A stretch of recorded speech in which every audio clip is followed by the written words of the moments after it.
पुंडलिक वरदे हरी विठ्ठल श्री ज्ञानदेव तुकाराम प्रभु रामचंद्र भगवान की माऊली ज्ञानेश्वर महाराज की गुरु रे मोतीराम महाराज की श्री गणेशाय नमः श्री गुरुभ्यो नमः श्री सरस्वती नमः श्री सीतारामचंद्राय नमः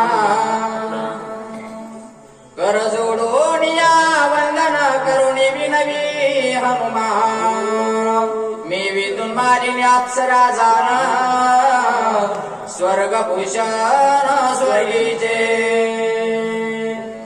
गौरी पुत्र गजानन कौशल्य पुत्र रघुनंदन अंजन पुत्र हनुमंतराय यांच्या जनावर नतमस्तक होऊन कथेला सुरुवात एकनाथ महाराज गावा महाराज वर्णन करतात. या ठिकाणी अप्सरेचा या ठिकाणी मारुतीरायानं उद्धार केला आणि अप्सरा त्या ठिकाणी जाते वेळेस मारुतीरायाला काय असणारा संदेश सांगू लागली. एक असणारा मोलाचा संदेश मारुतीरायाला या अप्सरा या ठिकाणी सांगू लागलेली आहे. सूर्य प्रभे समविमान करुणी विचरता गगना भास्करे क्षोभून या जा ऋषी आश्रम विमान पडिले. त्या ठिकाणी नाथ महाराज वर्णन करतात ती असणार इमान त्या ठिकाणी अप्सरेला नेण्याकरताना आलेला आहे आणि त्या ठिकाणी या अप्सरा आता मारुतीरायाला संदेश असा असणारा जाते वेळेस त्या ठिकाणी सांगू लागलेली आहे. येणे क्षोभले मुनीश्वर क्रोधा चढले दुर्धर न विचारिसी पात्र पात्र कामाचार विचरसी. त्या ठिकाणी ते इमान पाहून असणार वाटता असणार कामाचार आहे काय हे असणारे त्या ठिकाणी बोलू लागलेले महाग्राह जैसा कोणी येऊन झोंबे दाटुनी तैसी आलीसी धावुनी आश्रमा लक्षोनी पापिनी. आता त्या ठिकाणी ग्राह ऐसी धावसी ते तू महाग्राही होशी ऐसे शापिले वेगेशी तेने ग्रहत्वासी पावले. ती अप्सरा असणारी सांगू लागलेले मारुतीरायाला म्हणू लागलेले मला हे असणारा श्राप झालेला होता आणि या श्रापाच्या मुळे मी या तळ्यामध्ये असणारी मगर होऊन पडलेले होते. ही असणारी आपली पूर्वकथा ही अप्सरा सांगू लागली. दासी होनी शरणागत म्या प्रार्थिले ते महंत रवीसी म्या केले उदत दंड तदर्थमस झाला. म्या उद्धतपणा केला आणि त्या उद्धतपणा केल्यामुळं मला असणारा शाप झाला आणि त्या शापामुळे मी असणाऱ्या तळ्यामध्ये या असणाऱ्या या ठिकाणी येऊन मगर असणारे होऊन पडलेले आहे अशी ती अप्सरा मारुतीरायाला सांगू लागलेली आहे. साधूसी जो करी छळन अथवा करी उद्धतपण किंवा करी जो हेळन तत्काळ पतन तो पावे. गावा महाराज म्हणतात सुरती मंडळी हो मायबाप साधूचं छळन करणाराच कव्हाच असणार बरं होत नाही. या जन्मात तर बरंच होत नाही म्हणले पुढल्या सुद्धा जन्मामध्ये त्याचं बरं होत नाही. साधूचं छळन करणं बरं नाही अशी ती अप्सरा सांगू लागली. नवती पुराणीच्या कथा माझा अनुभव प्रत्यक्षात जे अपेक्षित साधू संता त्यासी खस्ता रोकडे. साधू संतांचा छळ करणं साधू संतांची निंदा करणं हे एक असणारं महापाप आहे आणि या महापापाच्या योगानं त्या जीवात्म्याला त्या ठिकाणी नरकाला जावं लागतंय अशी ती दूत मालिनी बोलू लागलेली आहे. सेविनविता ऋषी जना ती होनी प्रसन्न मज दिधले वरदान तुझे उद्धरण हनुमंते.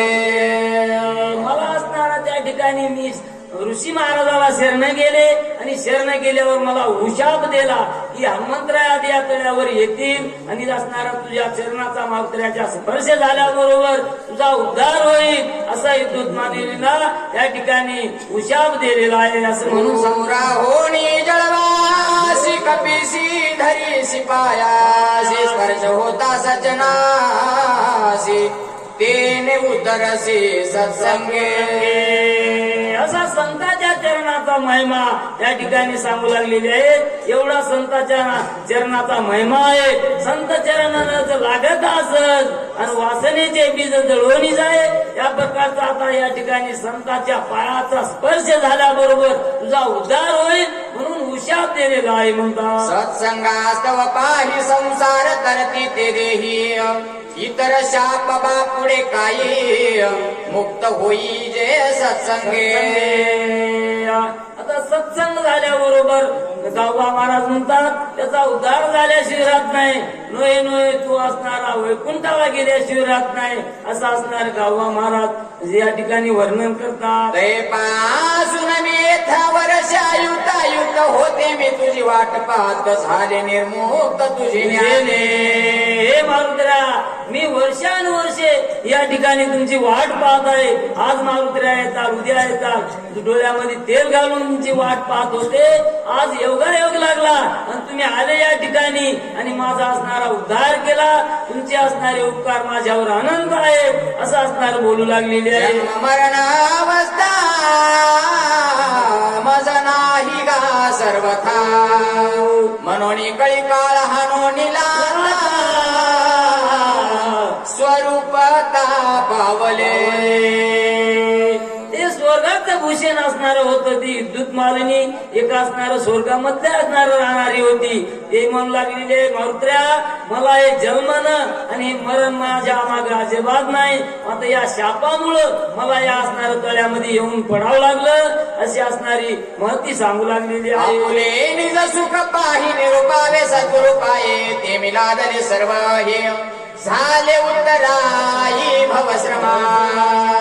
हे मारुत्र्या तुमच्या योगानं मी आज असणारे उत्तराय झाले. या भवसागरातून असणाऱ्या या दुःखामधून मुक्त झाले अशी असणारी मारुत्र्याची विनंती ती विद्युत मालिनी करू लागलेली आहे. सद्गुरुची स्थिती आईशी स्वयानुभवने ज्या सुखाशी तेची पावे शिष्याशी न्यूनाधिकाशी न करुणी.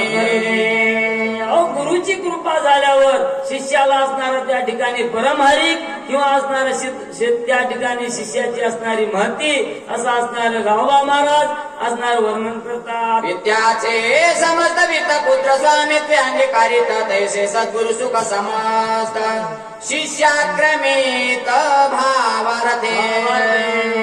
भाव धरून असणारा त्या ठिकाणी गुरुची सेवा शिष्यानं केली त्या ठिकाणी असणारा शिष्याचा उद्धार झाल्याशिवाय राहत नाही. नोय नोय गुरुची कृपा झाल्यावर त्या ठिकाणी त्याचा मनोमन असणारी इच्छा पूर्ण गुरु करतात. एवढी असणी गुरुची सुद्धा महती सांगतात. अजात पक्षाची जाती पायी नेने माऊली वाचोनी काय मुख पसरोणी सर्वही ग्रासावघाये गावबा महाराज दृष्टांत देतात.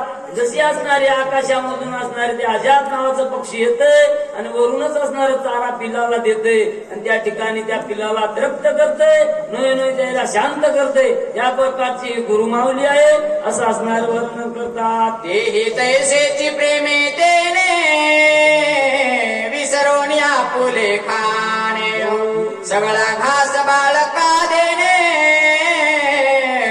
बाळका करणे वंचक. ज्या असणारी आईची असणारी महती असती आपल्या असणारा तोंडातला घास त्या बाळकाला असणारा भरीती आपण स्वतः उपास राहती पण त्या बाळकाला भरिल्याशिवाय राहत नाही. एवढी असणारी त्या आईची महती आहे असं गावबा महाराज वर्णन करतात. तुझी माझा ईश्वरू तुझी माझा सद्गुरु माझा दिना हे उतारू केला साचार तू ऐके. मारुत्र्या तूच आज असणारा माझा सद्गुरु आहेस. तूच माझा असणारा तारू आहेस. या भवसागरातून तारण्याकरताना तू आज मला एक नावाडी आहेस अशी असणारी विनंती ती विद्युत मालिनी मारुत्र्याची करू लागलेली आहे. संसार सागरी बुडता सद्गुरु वाचोनिया तत्वता नाही सोडविता सत्यवारता हे माझी. या भवसागराच्या नदीमधून तरुण जाण्याकरताना दुसरा असणारा कोणीही कामा येत नाही, दुसरा कोणता मित्र कामाला येत नाही, कोणीच कामाला येत नाही, फक्त आपला सद्गुरू तोच असणारा कामा येतोय असं असणारं वर्णन करतात. एक लेने के उदरले ब्रह्मांडाने के तेथे मज सारी पिरंके कोणे लेखे लेखावे. हे मारुद्रा, तुमच्या योगानं मीच असणारे उतरून जाईल असं काही नाही. एवढी तुमची महती आहे, हे असणार त्रिजगती उतरल असं असणारे दूतमालनी बोलू लागलेली आहे. भवसागरी तारक जगी तू एकला एक, तुझ वाचवणी आणि नदी से देख त्रिजगती जगती. हे मारुद्रा, तुमच्यासारखा असणारा या त्रिजगतामध्ये आज नाही, तुमच्यासारखा आज मला या ठिकाणी सखा कोणीच नाही अशी दूतमालिनी मारुद्राचं वर्णन या ठिकाणी करू लागलेली आहे. एका जनार्दनाचे रंगे अंध पंगुदी मुके देखोनी या एका एके सत्वर देखा लिंगे. नाथ महाराज म्हणतात एका जनार्दना शरण ही असणार या ठिकाणी भावार्थ रामायणाची ही कथा आज या ठिकाणी दूतमालिनीची झालेली आहे म्हणून असणार सांगतात. नाम एक रूप एक वर्णाश्रम धर्म एक, जगी जनार्दनी एक, नाम तारक त्रिजगती. कलियुगामाधारी असणारी दुसरी कोणती कशाला महती नाही. शास्त्र पुराण सांगतंय फक्त नामामध्ये असणारी एवढी शक्ती आहे. नाम घेतलं तर या ठिकाणी कळकाळाला सुद्धा त्या ठिकाणी देव वाटतंय. एवढं ही नामाची महती आहे असं असणार गावा महाराज म्हणतात. एका जनार्दना शरण करुणी अप्सरा सांगो पाहे पुढील चिन्ह सावधान परिसारे. गावा महाराज म्हणतात सुरते मंडळी हो मायबापो, मी असणारी कथा पुढार असणारा सांगायला लागलेला आहे. या ठिकाणी या अध्यामध्ये या विद्युत मालिनीचा उद्धार झाला आणि उद्धार होऊन पुढी कथा सांगू लागलेली आहे असं गावबा महाराज म्हणतात. सज्जनांचा स्वभाव पूर्ण दीनदयाळू चातक घन, अनाथासी देखता जाण हे ती धावून उचलूनी. सज्जनाचा स्वभाव गावबा महाराज सांगतात. सज्जनाचा स्वभाव कसा असतंय? दयाळू असते, कृपाळू असते. अनाथ जीवाला पाहिल्याबरोबर त्याच्या अंतःकरणामध्ये कळवळा उत्पन्न होतोय. नोय नोय त्याची असणारी मदत करण्याकरताना तो सज्जन धाव घेतोय, न त्याची मदत करतोय असं असणार नाथ महाराज सांगतात. गोड लागे निज मानसी देवंजोनी स्वगोत्रासी, निधुनी स्त्री पुत्रासी अनाथासी अर्पित. आता या ठिकाणी नाथ महाराज म्हणतात गोड असणारं लागणारं हे असणारं देवाचं चरित्र आहे. ही असणारं खूप असणारं पावन करणारी कथा आहे. आणि या चरित्रामुळं आपला सुरती मंडळी हो मायबापो उद्धार झाल्याशिवाय राहत नाही. हे एक असणारं कलियुगामधलं एक साधन आहे. हे असणारं त्या ठिकाणी सांगतात. या परी मी अनाथ भवदरिद्रे होतो पीडित, एका जनार्दनी केला सनाथ त्रिजगती. या भवद डोळी मधून असणारे तरुण जाण्याकरताना एक रामायण एक नाव आहे. या नावामध्ये बसून तरुण जाण्याकरताना काहीच उशीर लागणार नाही. या नावामध्ये बसून रामचंद्र प्रभूच्या नावाचं स्मरण करीत राहावं लागतंय. या भवसागराच्या नदीतून तरुण जाण्याकरताना वेळ लागत नाही म्हणून सांगतात. झाले अप्सरा उद्धरण पुढे काळ नेहमीचे मर्दन, एका जनार्दना शरण गोड निरूपण उरल्यासे. या अध्याच्या ठिकाणी म्हणतात अप्सरेचं उद्धरण झालं आणि आता पुढच्या अध्यायामध्ये काळदेवीचं उद्धरण होणार आहे. ती कथा मात्र गोड आहे आणि असणारे वाचन सुचेत इथे असणारे एक एकाहून बळी रे असे आलेले आहेत आणि त्यांची असणारी गोड कथा आपण ऐकायला असणारा सादर राहू का. स्वस्ती श्री भावार्थ